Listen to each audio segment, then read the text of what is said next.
সুন্নাহকে যদি আমরা জিজ্ঞেস করি, বিশ্বনবী রেখে যাওয়া সুন্নাতে যদি আমরা একটু তালাশ করি, একটু স্ক্যানিং করি, একটু চোখ গোলাই, তাহলে সুন্নাহ আমাদেরকে বলে বেশি বেশি নফল ইবাদত করো আর আল্লাহর নৈকট্য হাসিল করো। সুবহানাল্লাহ পড়বেন না? কোরআন বলেছে সেজদায় লুটিয়ে পড়ো। যা যা বললাম আমি ওঠার আগে জিজ্ঞেস করে আবার শুনে যাব, কারণ আমি মনে করি এটা ক্লাস।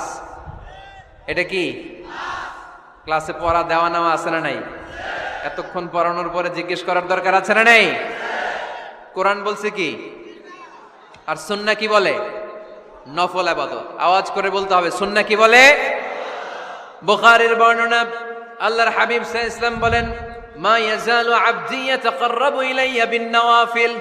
বান্দা যত বেশি নফল ইবাদত করতে থাকে, করতে করতে করতে করতে বান্দা আমার কাছের নৈকট্য প্রাপ্ত বান্দা হয়ে যায়। হাত্তা উহিব্বাহু, এরপর আমি আমার বান্দারে এত ভালোবাসি, কুনতু সামআহুল্লাযী ইয়াসমাউ বিহি। বান্দা যখন শুনে সে তার নিজের কান দিয়ে শুনে না, আমি আল্লাহর কানে শুনে। কুনতু বাসারাহুল্লাযী ইউবসিরু বিহি। বান্দা যখন দেখে নিজের চোখে দেখে না, আমি আল্লাহর চোখে দেখে। ওয়া ইয়াদাহুল্লাতী ইয়াবতিশু বিহা। বান্দা যখন কিছু ধরে বান্দার হাতে ধরে না, আমি আল্লাহর হাতে ধরে। ওয়া রিজলাহুল্লাতী ইয়ামশি বিহা। বান্দা যখন হেঁটে যায় ওর নিজের পায়ে হাঁটে না, কেমন যেন আমি আল্লাহর পায়ে হাঁটে।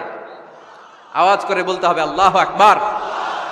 মানে আল্লাহ বুঝাতে চাইলেন আমি তখন তার কান হয়ে যাই, আমি তখন তার চোখ হয়ে যাই, আমি তখন তার হাত হয়ে যাই, আমি তখন তার পা হয়ে যাই। আমার আর তার মাঝে আর কোনো ফারাক থাকে না, সে আমার একেবারে নিকটে চলে আসে। আওয়াজ করে পড়েন সুবহানাল্লাহ। তাহলে বান্দা যখন নফল ইবাদত করে তখন বান্দার হাত আর বান্দার হাত থাকে না, ওইখানে আল্লাহর হাত যুক্ত হয়ে যায়। বান্দার পা থাকে না, সেখানে আল্লাহর পা যুক্ত হয়ে যায়। বান্দা যখন দেখে নিজ চোখে দেখে না, আল্লাহর দৃষ্টিশক্তি সেখানে যুক্ত হয়ে যায়। চিল্লায় বলেন ঠিক কি না? এজন্য নফল ইবাদত করতে রাজি আছেন তো? সুনানে তিরমিজির বর্ণনায় আল্লাহর হাবিব সাল্লাল্লাহু আলাইহি ওয়াসাল্লাম বললেন, হাদিসে কুদসি, কিয়ামতের দিন বান্দার যখন ফরজে ঘাটতি হবে, কিসে ঘাটতি হবে? ফরজে। আল্লাহ পাক বলবেন, উনজুরু হাল্লি আবদি মিন তাতাওয়ু। ও ফেরেশতারা দেখো তো আমার বান্দা নফল করছে কিনা।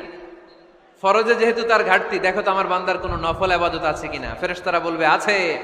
আল্লাহ বলবেন তাহলে ফরজগুলার যেহেতু ঘাটতি, নফল থেকে কিছু এনে ফরজে বসাই দিয়ে এগুলোর ফরজ বানায় দাও।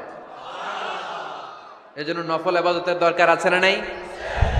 ফরজ তো করাই লাগবে, এটা কম্পালসারি, এটার মাফ নাই, এটা অব্লিগেটরি। নফল করে আল্লাহর কাছে যাওয়া যায়। নফল হচ্ছে ওভারটাইম। নফল ইবাদত কেমন? আওয়াজ করে বলেন। তাহলে কোরআনের আলোকে আমরা জানলাম যে আল্লাহর কাছে যেতে হলে কি করতে হয়? সেজদা দিতে হয়। আর সুন্নাহর আলোকে আমরা